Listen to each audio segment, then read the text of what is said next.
Now you're gonna meet type of wah mangat.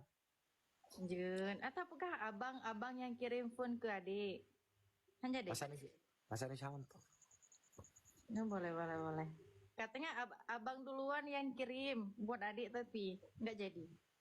Nggak jadi. Sebenarnya aku udah males, sudah jijik banget main sama kamu. Katanya gede lah, bukan pamitnya cici. Aku udah jijik, bilangnya sayang sama aku, tapi belakang layarnya udah ada yang cinta yang lain untuk mendekat untuk kamu. Nggak ada, cuman kamu seorang Kali Setiawan. Sayang, jangan engkau ngomong manis di depan layar ini, tapi belakang layar kamu selingkuh sama aku. Enggak. Ada saksi ini yang tahu. Ya, Kemarin salam itu saksi.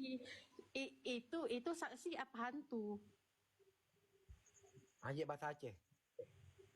Bagi bahasa Aceh apa? Layar guys. Amulan anjir. Berapa? Kamla, Mia berarti. Limang boh manok ke tiwa petron. Be antonan amula. Dipegah kodam burung 7, pegah lele unyu. Baik kiro. Maka baca rating. Paling Apa adik. layar guys? Dek, berapa tangga dan abang? Paling adik. Hai. Hai. Di Dubai. Bayo. Bedak yang beda apa aku ada itu. Berapa? Grogi. Puya pasal lah grogi dia. Belum kawin. Galom. Iyan kan calon suami empat di Kero ke. Be macam tak apa dengan mana? Tangga. Pali. Berapa dah? Berapa? Apa ni dalam tu? Oh Dubai. Kemudian nahi dah ni ko. Nah hilang ke malah. Oh kembar. Masya Allah. Boleh kembar. Kembar.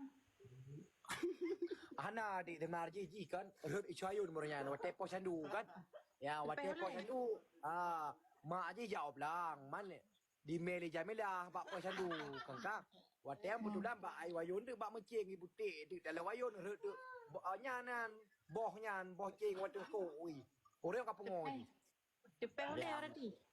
Tupeh. Wate atunti pada cai putik jarum. Hidung kerah urat. Nabrak lu deh. Berat hai terung ngam mula sampai puau. Oh ya shit yang betul guys. Nah guys. Berat dek napa apa duk adik eh. Jaih no adek. Mana abang lepon sam tong bah. Okey. Juga pina jamia tak abang jamia tak nah. Apa? Okey. Assalamualaikum. Waalaikumsalam.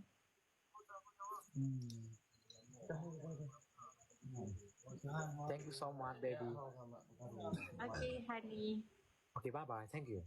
Bye.